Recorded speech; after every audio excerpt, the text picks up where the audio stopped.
So welcome everyone. It's 7 o'clock, so we're about to start our tonight's webinar. Just a preview of what's coming up. We've got a program of webinars all arranged for the next few months into 2021, in January, February, March, and onwards from there. So next one up after this will be on January 6th about recovering meteorites.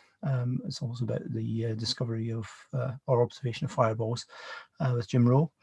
23rd of January would have been our January ordinary meeting, and at that one we're holding that as a webinar instead of a face-to-face meeting, and Benel will be speaking to us on that one, and also be some Sky notes, and then 10th of Feb is another Wednesday webinar, and it will be about the astronomer Via Rubin by Jacqueline Mitten. So that should be really interesting. I think we're more or less all set to go now. I'd like just to introduce our speaker for tonight, Sherry Lynn Carl. Sherry, I think, gave this talk at our Greenock workshop back in October 2019, I think that was, or a version of this talk, and she's going to talk to us tonight about observing the sun in 3 wavelengths, and with the sun picking up in activity, there are actually sunspots to see now. I think it's probably a really pertinent talk to have tonight. So pass you over now to Sherry, and just on if you've got any questions you'd like to ask, then please enter them on the Q&A, and then we'll cover those off towards the end of the webinar. So over to Sherry now. Great, thank you very much, Callum. Let's see if my screen shares here quite easily. Let's see. I go over to, can you see the PowerPoint? Yep, that looks great. Okay, we'll put that full size. Well, thank you very much for inviting me to speak at this month's webinar. I'm an active member of the solar section for the BAA. And as you pointed out, it's quite a good time to start looking at how to image the sun in 3 wavelengths and observing the sun in 3 wavelengths that are quite accessible to the amateur astronomer. So I just have an image here to start with of looking back in 2016 when we did have quite a bit more activity on the sun. But I'll start looking through a history of solar observing from what I've been able to do, and hopefully that'll help encourage others to get involved and look at the sun as it's starting to become a lot more active. So first off, I need to give the warning that is absolutely required before anybody starts to look at the sun is never to look at it with the naked eye. Always make sure you use proper filtering. Just because the sun is dim does not mean it's going to be of a safe level to observe, because we still have infrared and ultraviolet that can damage your eyes. And I've got an image here of a very old style solar filter that should never be used. If you come across one of these in your kit, please throw it away, because it is very likely to crack under the heat of the sun, which will cause a magnified solar wavelengths to hit your eyes and can very easily damage them. So please throw that away. This is the fair warning before we get started. So first off, I'd like to introduce you to a simplified solar spectrum to point out which wavelengths that I do my imaging and observing in. Looking down into the violet at the 393.4 nanometer wavelength, this is the calcium K band here, which will give us a lot of information about what's happening in the solar chromosphere. And I'll go into the detail of what you're able to see there. I also do a lot of observing and imaging around the 535 to 545 nanometer, which is the green. And this is where the human eye is optimized to observe in what we would consider a white light view of the sun. And then moving up into the deeper reds at the 656.3 nanometer, this is the hydrogen alpha wavelength, which will also give us a lot of information about what's going on in the solar chromosphere. And just to point out that the scale of this spectrum is in angstroms. That's the traditional scale that's used when you're looking at solar observing in spectrum. And 1 angstrom is the same as 1 × 10 to the -10 meters, whereas if we're using SI units, we would tend to use nanometers for this. So looking at the solar disk, and if we think of the sun as a gas ball, where we get to the point where the gases of the sun become opaque, that's the photosphere and what we would consider the white light viewer, what most of us are familiar with when we're looking at the sun. So this is the opaque surface of the sun at the photosphere. But what other narrowband wavelengths allow us to do is to look at the sun, if we think of it in terms of this, an onion and the layers that you have in the skin, we can peel away those layers and, for example, look at one of those layers in the chromosphere that is visible in a calcium K band. We can also look at another layer in the chromosphere in the hydrogen alpha. So this is just to give you an idea of what the layers are in the sun that you're able to see by using some narrowband filtering, as well as looking at the white light image in the photosphere. So these layers will allow us to view up to about 2,000 kilometers above the photosphere, and then even higher if we start to look off the limb of the solar disk itself as well. Just to give you a bit of the solar imaging history that I've been through while viewing the sun, it started back in 2003 for the transit of Mercury, and just using a very simple Meade ETX70 and a white light filter and a handheld Olympus camera. So there is nothing sophisticated about this setup at all, but you're very clearly able to see where Mercury is sitting on the disk and there is a sunspot visible more towards the center. And that got me hooked, to say that you can look at the sun and actually take images of the sun and start to understand what's happening on the sun. And I think that's quite important. So within a year, I'd upgraded to a Meade LX90, so a much more sophisticated setup, and a dedicated CCD camera on a SAC-4. And with this, I was able to look at the transit of Venus and was very fortunate to have a full day of sunny skies to watch the transit of Venus. As you can probably tell, none of these images have been altered since the original imaging had taken place. And I think that's worthwhile pointing out as we move through the history and looking at the way that the equipment has developed as well as skills by looking at the sun for a long time. There was an active region in July in 2004, just to give you an idea of what was possible at the time with, say, a Meade DSI Pro, if you're familiar with those. So the focus is fair, at least you're able to see some of the detail. And that at 2004, I was very proud of. I think that's really quite a good state to see in white light image of what was visible on the sun at the time. And then a bit more recent in 2008, this is another just using a refractor and some solar film as the filter itself and my first DSLR camera. So another one just mounted onto the eyepiece position and able to image and look at some of the sunspots that are visible in white light. So within the time between 2008 and 2010, I started to get involved more with the hydrogen alpha wavelength because I wanted to understand more about what was going on within the solar atmosphere. Because as the sun was starting to become more active, it really was becoming appealing and also more reasonable in cost for amateurs to start getting involved with some narrowband imaging. So in 2010, there were no active regions in particular visible on this particular image, but suddenly in hydrogen alpha with a dedicated hydrogen alpha telescope, I was able to see an awful lot of what was happening within the plasma and the magnetic disturbances within the sun. Also, by this time, I upgraded to a much better CCD camera that was part of my equipment for about 10 years. So this was the Skynix 2.1 was certainly a stalwart for all the imaging that I'd done over the last 10 years. So as I mentioned, the sun was getting more active. So hydrogen alpha back in 2011, able to see quite a lot of detail within the plasma itself and the magnetic field holding some of that plasma aloft, which I'll speak about those actual features shortly. As well as the hydrogen alpha, the cost of being able to get involved with calcium K band became a lot more reasonable as well. So I started to look into using some of the equipment that allowed you to see calcium K. And here we see more detail with the magnetic disturbances that's sitting in the chromosphere. So we're starting to look at those onion skin layers of the sun and understand how the features are developing and what they look like in each of the layers. By 2013, there was an awful lot of activity on the sun as we're approaching solar maximum.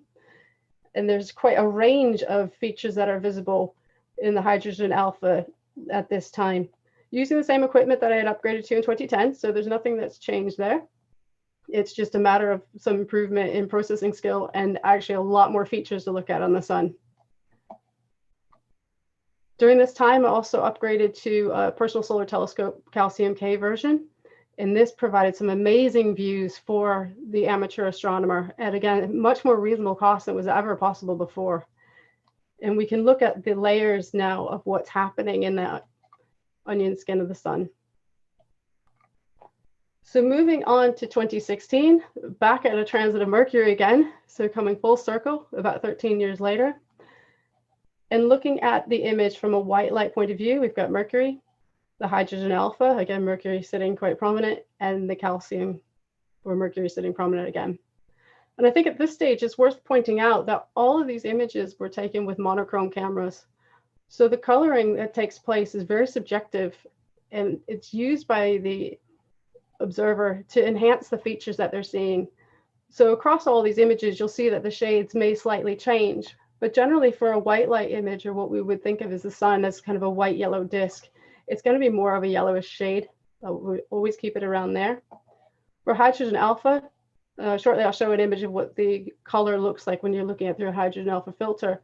But generally, I always feel that this very warm, kind of fiery orange brings out the detail within the sun to my eye quite clearly. So I tend to go for more of a warmth of an orange for doing the hydrogen alpha. And then for the calcium K, it is very deep into the violet.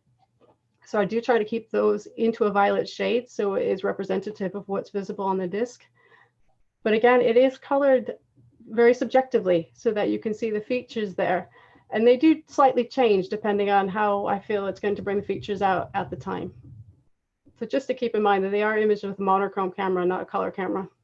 Because if you're dealing in the narrow wavelengths, you're not really getting a color through there that you want anyway. It's much better to have a monochrome view.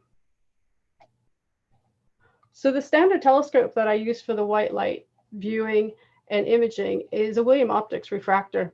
So it's just a 110 millimeter refractor, not very large. You don't need a lot of equipment in aperture to look at the sun because it's quite large, a half a degree on the sky. And it's simply observed with a full aperture solar filter.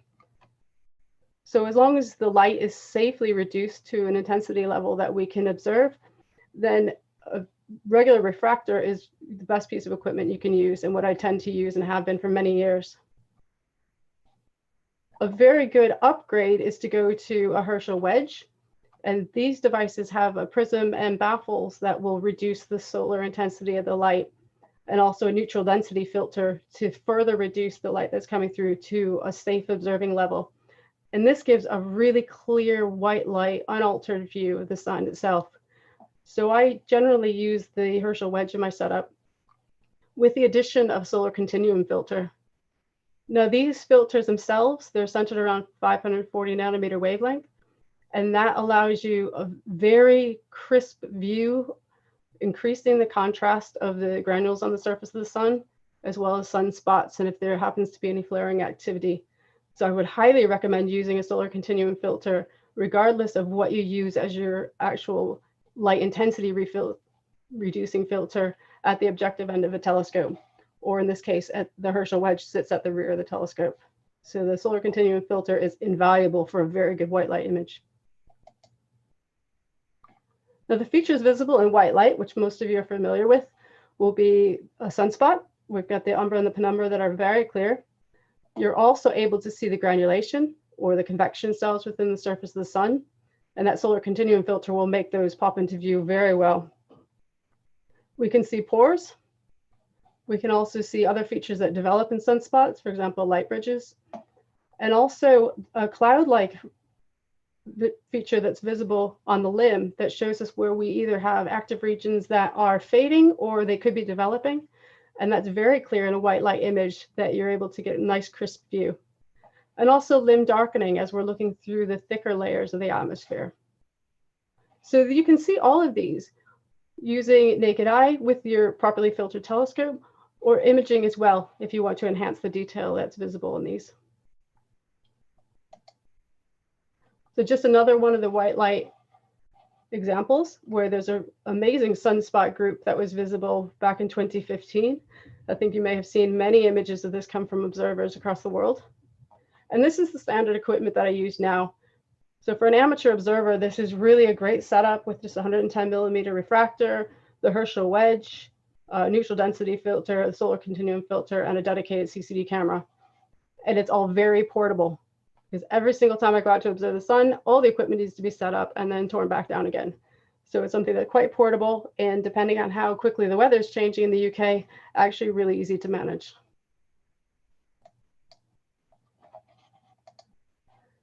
So now moving on to the hydrogen alpha side of things. And this is the part of the solar imaging and solar observing that I really enjoy the most, I think, out of all the wavelengths that I look at.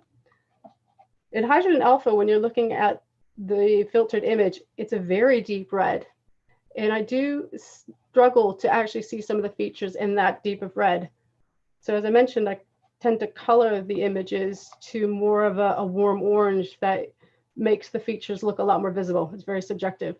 But the actual image, if you're looking at a naked eye, is going to be a very deep red, which is quite an interesting way to view the sun against the black of the sky when you're looking at it filtered in a narrow band.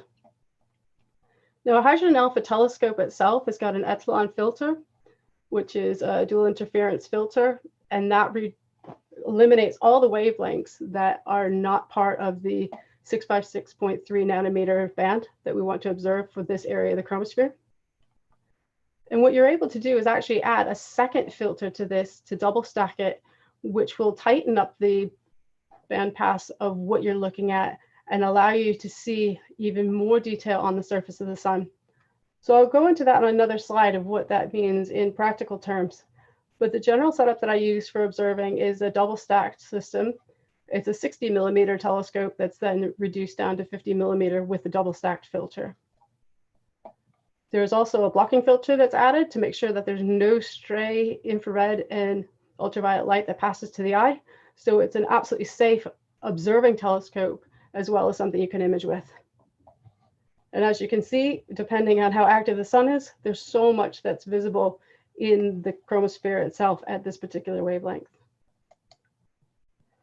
So what we're able to see, again, sunspots, although they're not going to be as prominent as they were when you're looking at it in the photosphere, because we're looking at a layer much higher into the atmosphere, into the chromosphere. And this is not where the sunspot itself is actually forming on the solar disk. We're looking much higher above that into what's happening with the plasma and the magnetic fields.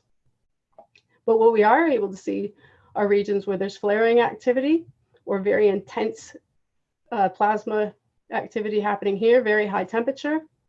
We can see areas, these filaments, where there's plasma that's being held aloft by the magnetic fields themselves. This is where we're seeing that taking place face on. But also, if we look at that side on, that's where we have the prominences visible. And here's just a little example of the Earth to give you a scale of what size these features are compared to our own planet. So these are enormous features that can be apparent on the sun and very visible with small back garden equipment. So hydrogen alpha gives us a lot of information about what's happening within this real plasma ball of our sun and all the magnetic disturbances taking place. So here's one of my favorite pictures from 2011, where you can see just the range of the filaments and the flaring activity in the sun's surface itself using that Lunt 60 hydrogen alpha telescope and the Skynex 2.1 camera. So as I mentioned, it is quite difficult to see the sunspots sometimes when you're looking in the hydrogen alpha, because we're up into the chromosphere, higher above the solar surface, which is where the sunspots themselves are located. So this image on the left is from only a couple weeks ago. Many of you may have seen this active region, 2785. And the detail that you can get in a white light image of the umbra, penumbra, we've got pores, we've got the faculae region here. If we look at it in the hydrogen alpha, there's a lot of different detail that's visible in that same active region where you're looking at the fibrils and some of the filaments taking place here. So it's really, I find, interesting to see these onion skin layers from the surface to higher up into the atmosphere.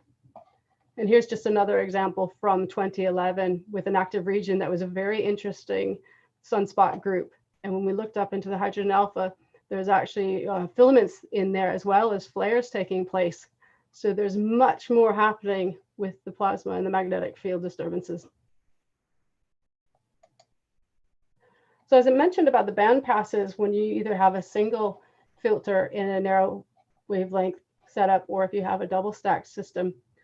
And I've got the PST, or the Personal Solar Telescope. This was by Coronado, which is then bought by Meade. So you may be familiar with that particular scope. And it's quite similar with Lunt and some of the other solar telescope specialists. But what they'll give you with a single epsilon filtering is something around just under a 1 angstrom passband. So that gives you a very good view of the prominences themselves, at the expense of showing you a lot of detail on the solar surface. So if you have something that is single stacked, you will be able to see a broader passband here, which allows us to see those prominences. But if we add a second filter, it eliminates some of the wings of these solar spectrum, and it brings out more of the surface detail, but it is at the expense of seeing the prominences as clearly contrasted. So a double stack system will start to pass about a 0.5 angstrom, and you see a lot more detail on the solar surface itself. Generally, I run my system with a double stack because I like to look at what's happening on the solar features surface itself. But if there happens to be a very interesting prominence taking place, all you have to do is just remove the second filter, and you can look at it in the broader passband here. So you have those options if you go to a double stack system.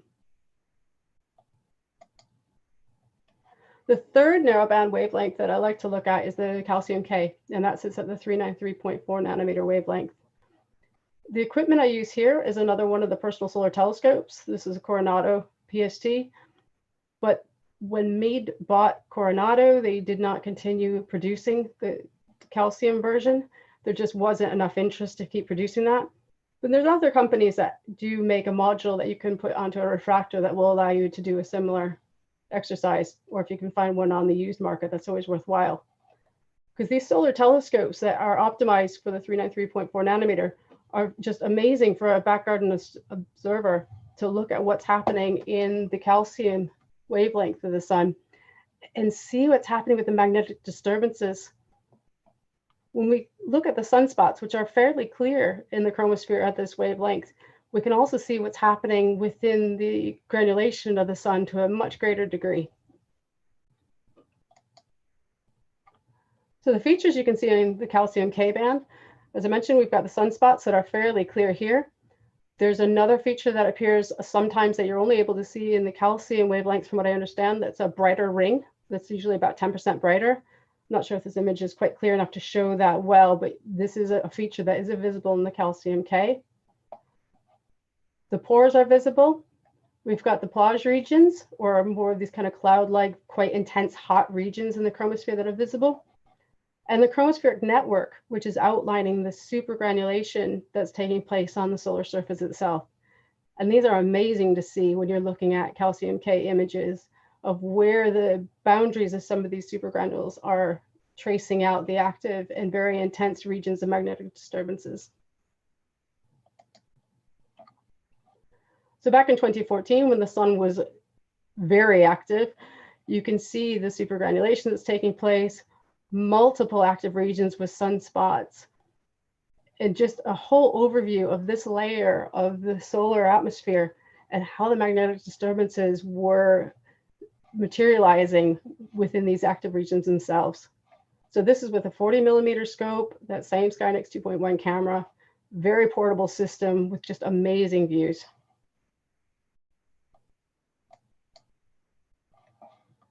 So I want to show you a bit of a filter comparison.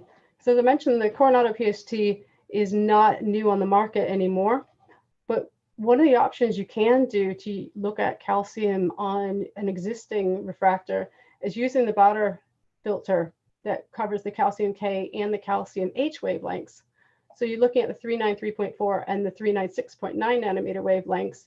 And I can just add this to my system with the 110 millimeter refractor and a solar film filter on the objective. And you can see where the sunspots themselves are very crisp and clear. You can see what's happening with the granulation and part of that chromospheric network that has appeared as well. So it's a really good way to take an existing system and start to kind of dabble into the narrowband wavelength of the calcium. The PST is a much more specialized piece of equipment that is centered just on the calcium K. And there you can see that the same detail that you saw in the Botter version actually gives you more information regarding the supergranules and what's happening with the magnetic disturbances. So it's just a comparison that it's possible to get something more kind of detailed like this, but that would be about 700 pounds worth of detail, or you could go for the filter to add to your existing system for about 250 pounds. It's just a matter of scale. Now a bit about the camera evolution throughout this time that I've been observing the sun. As I mentioned back in 2003, 2004, I was using a SAC-4. So the pixel size at 5.6 micron is quite a common size of a pixel, but the arrays were so tiny back then that the resolution you were able to achieve was nothing like we're able to now. So just to compare the SAC-4, as I moved through time, had a Meade DSi Pro for a while, the Luminara Skynix, which was a workhorse for about 10 years until actually the circuitry died on it, which was quite frustrating. And then with the help of a fellow BAA member, Dave Tyler, he recommended the ZW Optics version, and that has just been a superb camera to work with on the solar imaging size.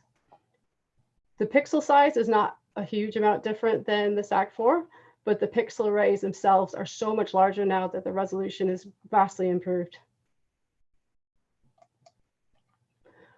Another thing that's worth keeping in mind with the change in the cameras, or if you're looking at it, trying to add a camera to your system, is actually the field of view matching. If I look at what the pixel array size is back from the Meade DSi, in the image of the sun from the 110 millimeter refractor I have with a 655 millimeter focal length, it would take 4 images to actually cover the solar disk in that particular version. With the Skynix, it would take 2, and each of these would need to be mosaiced. And that can cause a bit of difficulty if you want to do imaging and processing, because the features on the sun will change on the order of tens of minutes. It's one of the only astronomical events that we can watch on a regular basis where the features change in timescales that we can appreciate. So in the order of tens of minutes, you could see this filament, for example, collapse, and it wouldn't be there 10 minutes later in your observing session. So trying to do a mosaic of that, of multiple panels, can cause some difficulty if they're not taken very close together in time. And then you have to deal with all the atmospheric effects, etc. So trying to match where you've got a sensor array to the actual size of the solar disk itself really has its advantages when you're trying to image. So definitely recommend using a website such as this one, or there's other websites such as in Astronomy Tools that can give you the same sort of information, and you can match up your existing equipment to various cameras and see what the field of view match is going to be. So for a typical imaging session, and this would go for observing just naked eye as well, is looking at the forecast as we do for all of our astronomical observing sessions. Take a look and see, because there's actually been times I've been caught out where it's perfectly clear and sunny where I'm imaging, but right behind me a thunderstorm has come up and I've been rained on and had to quickly get a bin bag over the equipment. So definitely check your forecast and see what's happening. Usually I look at spaceweather.com or the Gong Hydrogen Alpha Network and the observatory at the University of Graz to see what's happening on the sun, which wavelengths do I want to focus on, depending on what length of observing session is possible with the changing weather. And ideally, we want to look at very low temperature changes because of the turbulence in the atmosphere. Because as we're looking at the sun in the daytime, the turbulence in the atmosphere increases very quickly. So looking to set your equipment up somewhere where the image won't be affected by the turbulence as much as the Earth is heating, I would recommend putting the equipment on grass. I have tried it on concrete and it just heats far too quickly. But on grass, at least it doesn't change quite as quickly. You can see probably in this image that the frost hasn't even quite melted from the back garden trying to do this imaging session. Usually I'll set up to do the hydrogen alpha work first because I do enjoy that wavelength best. And if that's where the temperature hasn't changed quite as much, it is affected by the turbulence quite a lot. So I like to start there. Then focus on the laptop screen, which I'll walk through a few of these stages, do the imaging sequence, and then repeat the whole exercise with the calcium K and then the white light last. Because with its solar continuum filter, it's not as affected by the turbulence in the atmosphere. So I'll save that for later when the Earth is heating up. So starting with focusing the sun on the computer screen, this takes a little bit of training your eye. And here it looks like we have a very blank disk, which is quite important to look at because it is the hardest to focus. But what I would like to usually do is look at the granules on the surface of the sun and try and focus on those.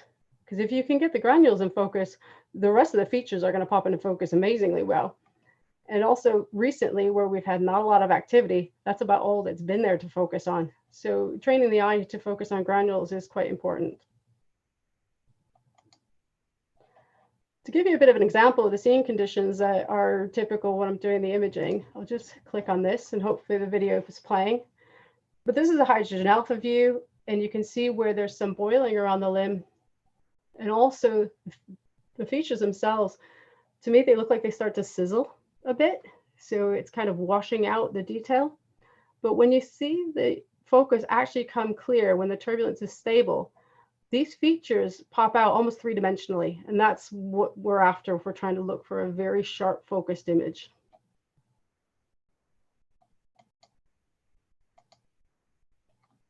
So these are the results from that particular imaging session. Here's the hydrogen alpha that we're looking at, the detail of the boiling atmosphere. But with the processing, we can really select all those sharp moments of seeing and come up with a lot of really good detail.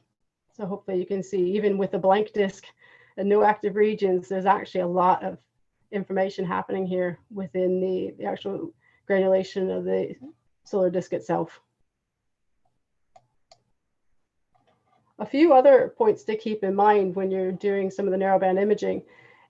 For example, with the hydrogen alpha using its etalon, it's a tiltable filter system. So when you set the system up, your filter may be slightly out of kilter and you need to focus that. So this particular one has a thumb wheel that you're able to adjust how the filter is sitting in the tube itself. And you want to make sure it's got very even illumination and sharpening across the entire disk. With a double stack system, you have to do that with both of the etalons. So I would need to make sure that we've got one of them evenly illuminated, go over to the other filter wheel, do the same. And what you're after is a very even filtered disk surface using those two etalons. The more even and matched you can get these, the much easier it is to process an image later, and also ensure that you see the detail that you're after in that particular wavelength best and it hasn't been smeared. So when it comes to the imaging side, I use the fire capture software, which is a fantastic free piece of software. There's other versions available depending on what camera you use, but this is a really useful one. And mainly you're after making sure that the exposures are as low as you can make them really, and boost the gain to a balance point where you can see the features, but you're not overexposing any particular area. Otherwise, we start to lose information when you're doing the imaging itself. So it's a balance between the exposure and the gain on these. You can see on the histogram, this is quite well balanced between the grayscale of all the features on the disk. So that's always quite important. The other is, depending on the pixel array size of your chip, is cropping out any extra space that's not being used by the image itself, because there's no point in wasting any of the effort of the computing power to try and image what's there. We can actually increase our frame rate by just cropping this out and using what's contained on the pixel array itself. But leaving enough of a space here that if there's prominence activity, for example, in the hydrogen alpha, you're actually able to see that off the limb and capture that in the image as well. That can be boosted in processing, even if it's not clearly visible while you're doing the imaging. With the software tools, you could do some cropping in of certain regions to actually increase your frames per second. If you want to counter some of the atmospheric turbulence, that's possible. This is digitally cropped. This is not a zoom. For that, you'd want to start adding a Barlow to your system, for example, like you would with any other telescopic observing. Some of the other features is, depending on what kind of software you use to stack, you may want to limit the number of frames that you take in a particular series. Also, because those features change, as I mentioned, on tens of minutes, we don't want to make these series too long, or else their features may change during that observing run. So limiting the number of frames to something manageable is quite important to not have any of the features smear because they've changed during the imaging run. Generally, I record these as a SIR file or an AVI file. So that's just a movie file to allow you to stack these later. You could also overexpose a hydrogen alpha image if you want to see some of the prominences. You might be able to see some of the faint ones off the limb here. This is not a very active day, but you can certainly see some of the prominences that can be teased out with a lot more exposure applied. So for a general processing sequence, this is a lot simpler than it is than doing night sky processing. Generally, I review the field notes to see if there's anything particular to watch for. Take a look at the video files to see if there's anything that may be either of interest or that I need to be aware of to throw out of the set. Clouds that come past if it's particularly affected, for example. Then go and run the video files through stacking software. Generally, I use the AstroStacker 3, which is a superb piece of software, another free one that will allow you to do some amazing stacking of solar surface images. It also does planetary work. AVI Stack or Registax, which you might be familiar with already. So just standard ones that will do the video files. Check any of the files for artifacts or anomalies and rerun them, and then save either as a FITS or a TIFF file. Generally, I work with the files in TIFF because when I bring them into Photoshop, which is my favorite processing piece for the image side, the layers are able to be retained as you work through the processing. And then go to the final image. So I'll just quickly show you a set of how this is done. With AVI Stack, this is a good example of where it will analyze all the different frames in a video file and then give you how much from an anchor point those have deviated between frames. And then you can select to keep only the optimal ones that have hardly deviated and are the sharpest of the set. So that's a really good piece of software that will allow you to interact with it and select what the best percentage of frames are that you want to keep. AstroStacker does a very similar job. You can select the percentage you want to retain. That's another subjective decision by the imager. I tend to stick around 20%. Some people use higher or lower, depending on what you feel is best for your system. But the software does all the hard work for you in the background, which is just a wonderful advantage with solar observing to get these stacked and you come out with your single frames afterward. So the image enhancement steps, as I mentioned, are a lot simpler in solar than they are in trying to do deep sky imaging. So what I'll do is just quickly zip over to Photoshop and show you an example of how you can automate these with a script and what the outputs come out like with much less interaction than required, because you're dealing with the same object every time, but you're just trying to enhance the features that you're seeing on a day-to-day basis and counter any of the other anomalies that you might see. So hopefully if this just flips over and you're still seeing the screen. If I bring up just a file from a few years back, this is the stacked image, all the best frames that were selected. I set up a script in Photoshop that steps through all the various stages that I do in a normal processing sequence before tweaking them at the end. So just launching a quick file, you can see how far you can get with very simple interaction once the script is set up. I can then go through and set a comfortable black point of where I want the sky to be. I never want it to be a true black because that's not really what we're looking at, but something that's more of a comfortable, slightly off black version. I can then go through and enhance this just a bit more and really get into that warm, deep orange that I find so interesting to bring out the features in the hydrogen alpha, for example, in this particular version. So hopefully you can see, I can run through the steps fairly quickly, and then I would go through and do a few extra steps to really enhance where, say, the filaments and the flaring activity become much more apparent with a bit of processing. So if I go back to the history and show you the difference between opening the stacked file compared to something nearing what I would say is a good final output, it's a lot quicker, which makes it more enjoyable, I feel, for someone who doesn't have a lot of time to put into this, but really enjoys being involved with the observing, the imaging side. So if I go back to the presentation. So there's an example of an output from those particular files with the features that can be run through, as you mentioned. So I've got a different script for the calcium K, the hydrogen alpha, and the white light.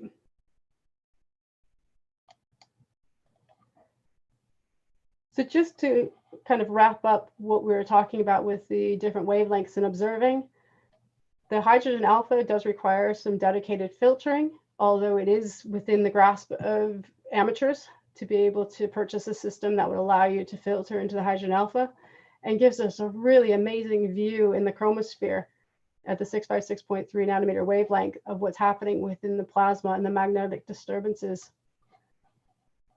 On the white light side, you can use existing equipment with a very simple solar filter at the objective end. It can be as inexpensive as about 20 pounds for an A4 sheet of solar film that you can make your own filter and be able to do observing with that, either using your naked eye, or you could be using a camera to take pictures of this. The calcium K system is a bit more specialized. There are not as many of them on the market, but the detail that you're able to see as the sun becomes active, as we're now starting to get towards a solar maximum finally, because it's been a very, very quiet last few years, as you'll see in the chromosphere, looking in this particular wavelength, how the magnetic disturbances are just so apparent. And these two images were taken on the same day, that white light and the calcium K. And in white light, yes, it's got a lot having to do with the active regions. But once you peel away that layer and you're looking at the calcium K, the sun becomes such an active astronomical object. It just is truly fascinating. The 4-pane image underneath, this one I find quite fascinating because it was from May of this year when there was really not a lot happening at all. And you can see across the wavelengths in the white light, the calcium, a single stacked version of the hydrogen alpha, and then a double stacked version of the hydrogen alpha with an overexposed version for the prominences, that even on the quietest day of the sun, there's always something going on. And I think that's what makes solar observing so fascinating, is because it doesn't matter when you get the opportunity to look, in the briefest of clearest moments when you can get a nice view of the sun, the blankest day will still have some interesting activity. So that covers the 3 wavelengths that I enjoy observing and do a lot of imaging in. And hopefully you've enjoyed the presentation and that it may have inspired some of you to start looking into some of these other wavelengths as another way to expand your observing time. So thank you very much. Oh, that's a fantastic talk, Sherry. Thanks very much for that. I'm sure it'll be very inspiring for people to go out and do a bit of solar observing. If there's anyone got any questions, either post them on the Q&A or on the chat, or if you're watching on YouTube, you can post them on the YouTube chat as well. I'll be monitoring that as well as best I can. As best I can to do 3 things at the same time, that is. Just quick question from me, Sherry. I was wondering, when you were talking about the white light solar continuum filter, where does that go exactly in your optical train? So you'll be able to screw that into the IP side, or where on if you've got the beta wedge, there's a thread there that you can screw it into. So it's going to be more on the IP side, or it could be on your camera itself because you've got threads there. It just depends on the arrangement. Okay. So you use it like any other filter that you would screw into the system. Yeah, so it's just it's a tail end, like a tail end filter, yeah. Mm-hmm. And when you were talking about the atmospheric conditions, what time of day do you think is best for? Generally, you would think earlier in the morning or later in the evening when it's more thermally stable, so the atmospheric turbulence isn't as great. If you're looking at midday where the turbulence is significantly increased, you'll see a jump, or I certainly noticed a jump here in the northeast of Scotland, kind of after 11 or half 11, and then to about 3 o'clock, it's usually pretty bad. So you want to be outside of those. So the earlier in the morning or the later, it seems easier to deal with the turbulence in the thickness of the atmosphere when the sun's lower than it is to deal with the turbulence when it gets higher in the sky. I had a question from Peter Meadows. Can you see prominences in calcium K? I have heard that people do. I've not seen it myself, but apparently you can do, depending on what their intensity is. So are those quite common, or do they have to be particularly intense prominences, do you think? Or... Because I've not seen them myself and I have seen several others, I would say they're probably a bit more challenging and you need to have them intense, but I'm sure others who have observed them might be able to give a bit of a better view of when they were able to observe them. But so far, I've not been able to see them. Okay. No more questions on the chat at the moment. I was also wondering about polar alignment and how you do that, if you do that during the daytime. Is it an equatorial mounted scope, or are you using an altazimuth driven It's scope? an equatorial mounted scope on the AGQ5. So what I generally do is have my system aligned north. I've actually worked out that the top corner of my neighbor's house is dead north. So for sun, it's close enough because of the size of the sun and the shortness of the video files that you're taking that you can just nudge it back onto center as required. So it's not as sensitive to make sure that it's exactly polar aligned as you would need if you're looking at a star, for example. Sure, yeah, because you're taking video, so the frame rate's quite high, so any errors in polar alignment is going to be fairly small over the period of the that's right exposure. And then when you stack them anyway, it will align them and stack them. It's not as critical. That's where you can just put the equipment up and take it down quite quickly because it's very close to being aligned, but you don't have to spend too much time getting it aligned perfectly because of the way that the setup works. Good. Any more? Does anyone else have any more questions from outside in the world? SAS admin says, thank you very much for an enjoyable and interesting talk. I'm not sure who SAS admin is, but thanks very much for... I think that might be Chris Bowden, actually. Sorry? That one, I think it's Chris Bowden. All right. Question from Lynn. Have you imaged an eclipse? No, I have not. That's on my list at the moment. I've certainly eyed up the one that's coming into America is that 2024, and that's on my list. So hopefully I get a chance to do that one. The 1999 version, as everybody else had suffered from in the UK, we kind of got washed out down the south coast at the time. Yeah, well, we went to France and had quite a reasonable view from... Oh, you were lucky. Northeast of Paris was where we were. Happened to find a campsite which was just straight on the path, and it was directly on the path, which was great. So we actually have to move anywhere. And, yeah, try to be better on the day. We went to excuse me. Went to America for the last one, and that was out in Oregon. We were for that one, which was really enjoyable. Oh, I was so lucky because it did look like it was very good on the west coast, and then as it moved east, it was getting a bit more clouded out. Yeah, no, we had great skies for the eclipse where we were in Oregon. It was near Pendleton, I think, south of Pendleton, and oh yeah, it was really quite good. Sorry, I've got another question here. Just for my help, probably Skywatcher have added single star alignment to software upgrade for solar viewing. So okay, that would be another way of doing alignment for solar observing. I do run it through the series and the setup with the 1-star alignment, but there's not a star to look at the time of day. So just accept where it has gone because I trust my north is decent enough for what is happening. So yeah, it is worth running through that to make sure the mount itself knows where it is at what time. Hazel Collett says, great talk, thanks very much. David Swan is currently Googling calcium K telescopes. Excellent. The more people who get interested in calcium, the better, because it's just an under-observed wavelength. It really is. Is there a, you may not know, but is there a calcium K version of the what's it called? The quark, the Daystar quark? Do they do a calcium version? I think there might be. I've not looked into that one. I did see that Lunt has a module that you can attach that's got a blocking filter, and the filter for the calcium piece that can be added to a refractor. So I know that one's on the market because I've been eyeing it up with the PST itself has got its own inherent problems with the prism inside. It gets a bit off center, and there's an astigmatism that I've seen occur over the length I've been using it, which is near on 10 years now. Mm-hmm. And to fix the astigmatism, I have not found an easy way. So if anybody has any good advice on how to fix that astigmatism, I certainly have tilted the prism as close back as I can, but you'll see the difference in the images from when the scope was newer till now. There's part of it that's not quite as sharp. It's got that error in it.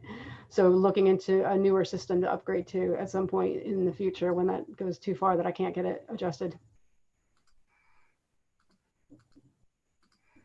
That's interesting. I don't have any clue about that. There's a lot of help on the internet, and I took it over to University of Aberdeen Optics, but they don't have a laser of the right wavelength to try and test it to align it. So it's just back to brute force and try and readjust it manually and see if you can get it back to normal. And I haven't found an easier way yet, but if there's any advice out there, I've always appreciated. Yeah, just another comment from Mick Nichols on YouTube. He's very, very good presentation. Thanks very much. Glad to hear it. Right, so I think we've just about come to the end of those Q&As. If no one else has got any other questions or points they'd like to make. Oh, wait a minute, here's another one. Just appeared on the chat from Les Dickens. Have you experienced any problems with the limited back focus on the PST? Yes, it is quite limited. The way I've got to set up the camera on there is take or unscrew the filter that's on the eyepiece portion itself, take that off. I had an adapter made for that so I can put the camera exactly where the eyepiece would be, because there's not really much more focus than what you would have for a normal eyepiece. So there's been some modification to be able to make that work because there's not much back focus on it at all. It's a good question. So I think I'd heard that people had problems with PSTs and back focus. There is. It's very, very limited.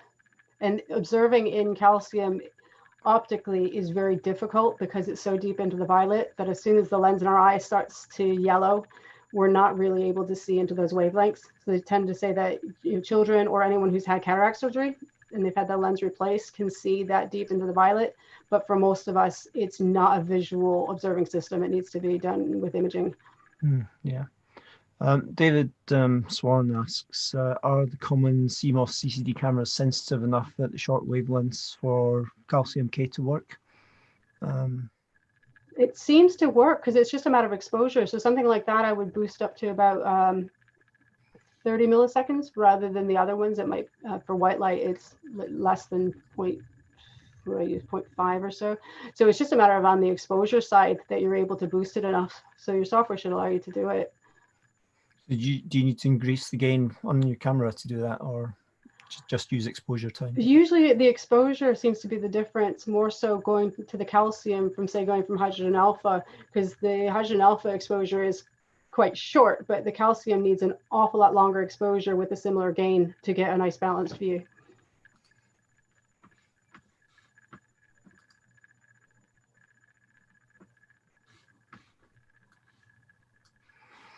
Right, so I'm just doing a quick check on YouTube, see if we've got any questions there. Nothing more come up on YouTube.